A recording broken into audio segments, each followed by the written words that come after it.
Bismillahirrahmanirrahim. Assalamualaikum warahmatullahi wabarakatuh. Alhamdulillah, assalatu wassalamu ala rasulillah wa ala alihi wa sahbihi wa mawalah, wa la hawla wa la quwwata illa billah. Asyhadu an la ilaha illallah wahdahu la syarika lah, wa asyhadu anna muhammadan abduhu wa rasuluh. Allahumma salli ala Muhammad wa ala alihi wa ashabihi wa man tabi'ahum bi ihsanin ila yaumiddin, amma ba'd. Berjumpa kembali di channel Lalan Aryansyah.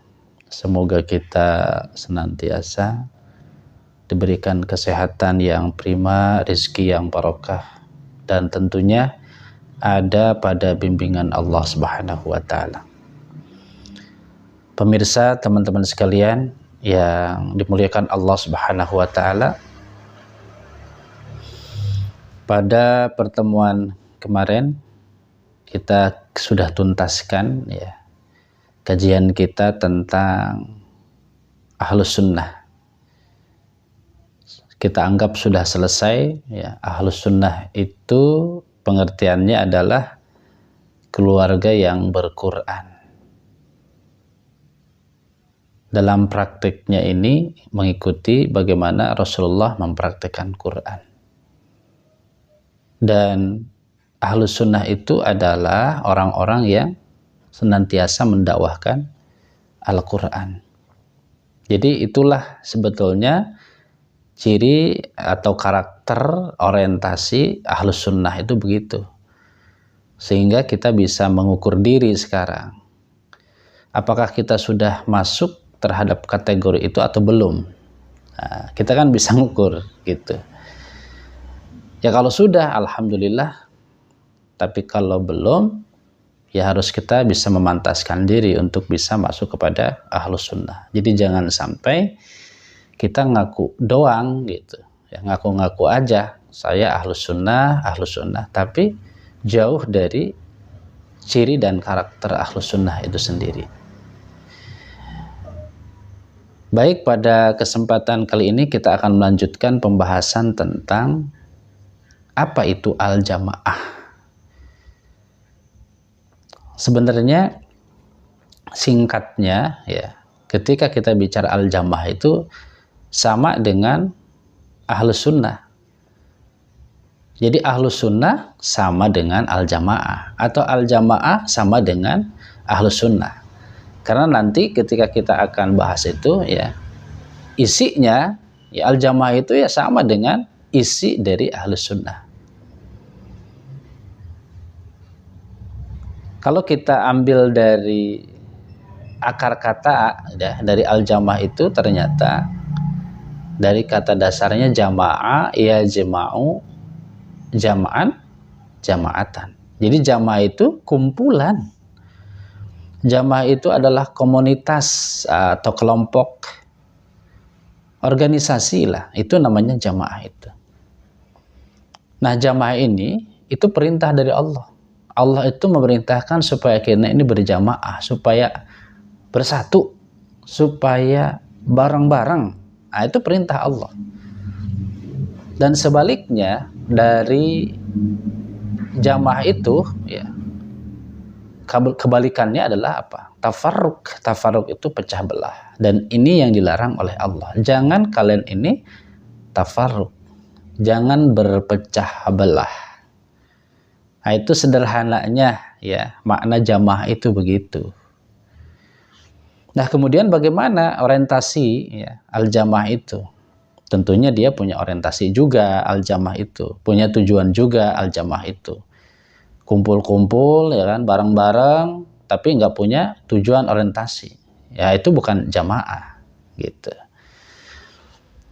Kita ambil atau kita angkat ayat yang menjadi rujukan yang berkaitan dengan materi kita yaitu Al-Jamaah itu, kita buka surat Ali Imran ayat yang ke-103. Ayat ini tentu sudah tidak asing ya buat kita.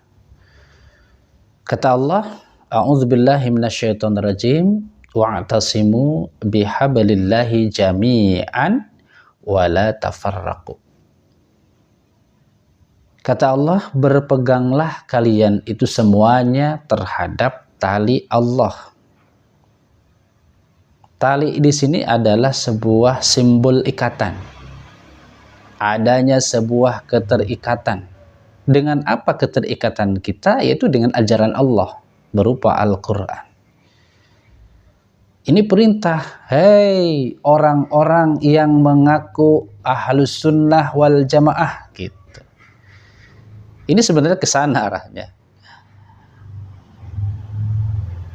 Anda itu harus punya pegangan di dalam hidup ini. Apa pegangan itu? Adalah Quran.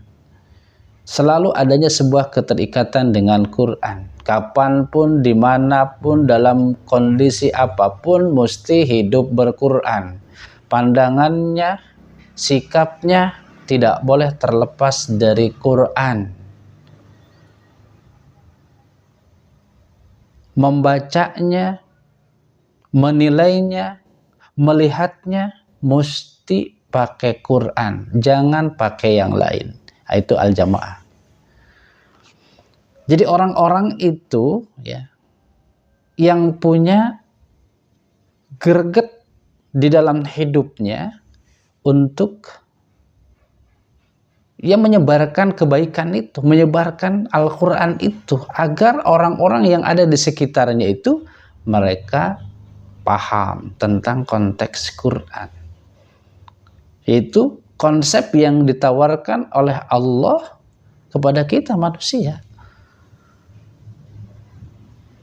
Jadi sebenarnya Al-Jamaah itu adalah orang-orang atau kumpulan orang-orang yang beriman yang mau menegakkan Al-Quran, menyampaikan kepada seluruh umat manusia agar manusia itu paham ya tentang makna Quran itu. Jadi begitu kalau singkatnya ya. Jadi jamaah itu adalah perintah Allah untuk bersatu padu, tidak boleh berselisih. Ya. Karena kelanjutan daripada ayat ini, ya, setelah perintahnya untuk adanya sebuah keterikatan ya, terhadap ajaran Allah secara keseluruhannya, maka kata Allah, wala tafarraqu. Dan janganlah kalian itu berpecah belah. Tafarruq, berselisih. Terkadang aneh kan? Kenapa bisa berselisih? Kenapa bisa berbeda? Bahkan bisa bermusuhan, baku hantam. Kan ini aneh. Padahal Al-Qur'annya sama, kemudian nabinya juga sama. Kenapa mesti berbeda? Harusnya enggak berbeda, mestinya sama. Ya, tidak ada perselisihan. Kenapa biasa beda? Berarti ada sesuatu yang salah di dalamnya. Jadi solusi dari permusuhan, perselisihan, baku hantam itu satu-satunya adalah berquran. Kalau orang yang berquran, sudut pandangnya insya Allah itu akan melahirkan sebuah sikap ya, yang sikapnya itu bisa mewujudkan sebuah persatuan, mewujudkan sebuah perdamaian. Ini ayat sebetulnya sejarah pada masa di zaman Rasul ya, orang-orang kafir jahiliyah, orang-orang Quraisy yang dulu sebelum dihadirkan oleh Rasulullah dengan membawa ajarannya, dengan membawa al-Islamnya, orang-orang jahiliyah itu berselisih, bermusuhan, baku hantam, tidak mau bersatu. Tapi ketika hadirnya Rasul membawa ajaran itu ya, maka mereka bisa disatukan, bahkan bisa menjadi bersaudara. karena lantaran ajaran ini. Sehingga mereka ini dipahamkan sama Rasul, diajarkan sama Rasul, sehingga mereka tahu, mereka paham, dan berhenti dari perselisihan. Bahkan saling tolong menolong, ya, saling bantu membantu, gitu, saling menghargai. Akhirnya begitu. Jadi yang mempersatukan hati-hati mereka itu sebenarnya ajaran Allah. Ya, dengan ilmu Allah itulah kita ini bisa bersatu. Ya. Makanya di sini pentingnya kita ini belajar, harus semangat belajar. Kalau kita, semua kita nih umat Islam pada khususnya kembali kepada Al-Quran, saya yakin tidak akan adanya perselisihan. Karena memang perintah Allah begitu. Di surat An-Nisa ayat 59 itu, fa'in tanaza'tu fi syai'in farudduhu illallah war rasul. Jadi ketika kita berselisih, berbeda pendapat, ya, maka solusinya itu adalah kembali kepada Al-Quran wa sunnat Rasul. Kita berquran kemudian mengikuti praktek Rasul. Bagaimana Rasul mempraktekkan Quran. Itu sebenarnya. Itu yang bisa menjadikan persatuan, ya, tidak saling bermusuhan. Kenapa hari ini umat Islam yang begitu besar, ya, mayoritas umat Islam bukan hanya di Indonesia bahkan di dunia, karena Islam ini seolah-olah, ya, kecil gitu tuh, padahal besar. Kok bisa lemah begini gitu, mudah terombang-ambing begini, mudah provokasi begini gitu. Kenapa bisa begitu? Karena tidak satu pandangan, membacanya tidak kembali kepada Quran, menilainya bukan kembali kepada Quran, sehingga ya tidak sama, tidak akan pernah sama, selalu berselisih terus, sehingga akan menghadirkan di kubu umat Islam sendiri itu jadi lemah, maka mudah terombang-ambing. Jadi kata Rasulullah ini, umat Islam itu bagaikan buih di lautan, banyak, ya kan, besar, tapi lemah, mudah terombang-ambing, tidak memiliki prinsip di dalam hidupnya. Nah, kalau orang yang beriman itu ya harus punya prinsip. Orang yang mengaku ahlus sunnah atau al-jamaah itu ya punya prinsip hidupnya, kembali kepada ajaran Allah. Pandangan dan sikap hidupnya ini kembali kepada ajaran Allah, kembali kepada Al-Quran. Itulah solusi, itulah jawaban yang akan bisa mempersatukan umat Islam itu sendiri. Kita hari ini cuma ribut karena gara-gara ormas, ya, beda ormas, beda organisasi, akhirnya mengklaim organisasi saya yang benar, ya, yang lain salah semua. Nah, itu nggak benar itu. Jadi yang namanya ormas itu cuman hanya organisasi, itu tidak terlalu penting. Yang penting apapun organisasinya, ya, apapun itu backgroundnya, namanya, yang penting ketika berquran insya Allah akan sama-sama, tidak akan pernah adanya sebuah perbedaan. Kalau cuma hanya perbedaan furu'iyah, nah itu mah soal biasa, jangan diperbesar. Yang satu kunut, yang satu lagi tidak kunut, yang satu pakai usoli, yang satunya enggak pakai usoli. Ini enggak usah diributin hal-hal yang kayak begini. Ini udah lazim, udah biasa, gitu ya.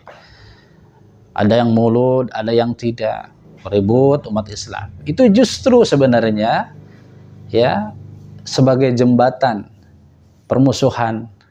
Gara-gara itu jadi musuh. Gara-gara ini jadi baku hantam. Ini jangan diperbesar hal-hal yang sifatnya tidak prinsip, ya. Justru kita ini harus membesarkan yang prinsip. Maka satu-satunya adalah mari sama-sama kita belajar Quran. Kita kaji Quran, ya. Karena ini satu-satunya yang akan mempersatukan dari perselisihan dan perbedaan umat Islam yang ada saat ini. Percaya, itu solusinya. Makanya kita jangan bosan-bosan gitu belajar, terus belajar. Dan saran saya, belajar itu bukan hanya sebatas baca saja, ya, harus ditingkatkan. Jadi tidak cukup dengan baca saja, membaca ayat, ya kan, terus selesai sudah. Kita kan nggak ngerti apa kandungan yang kita sedang baca. Mestinya apa yang kita baca itu harus bisa menjadi pandangan hidup, gitu. Kalau sudah menjadi pandangan hidup bahwa oh iya, Quran itu memerintahkan ini, memerintahkan itu, melarang ini, melarang itu. Akhirnya kita praktekkan dalam kehidupan.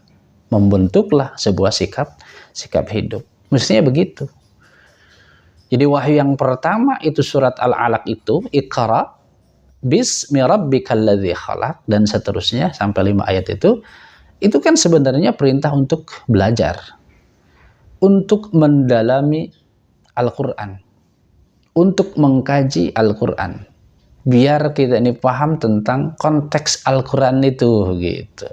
Biar tahu esensi Quran itu. Jadi tidak cukup dengan baca saja, ya.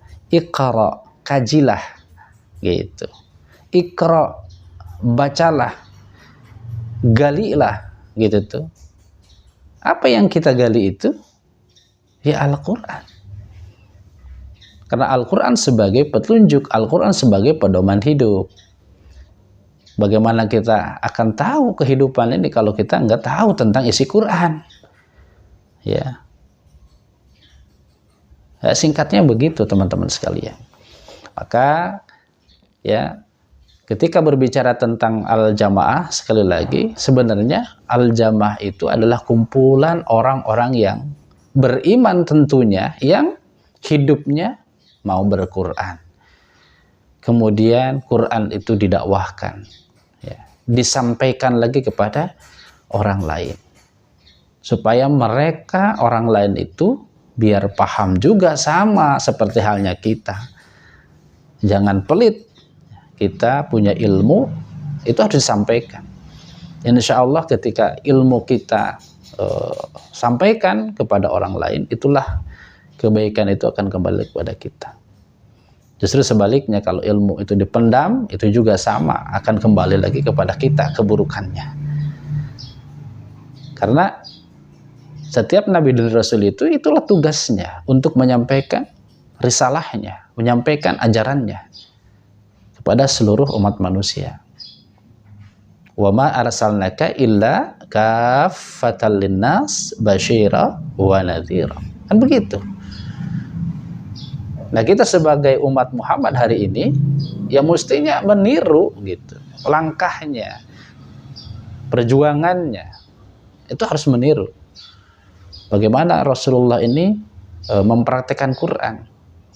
Dari mulai Muhammad bin Abdullah diangkat menjadi seorang Nabi dan Rasul. Itu kan mulainya, itu setarnya. Ya.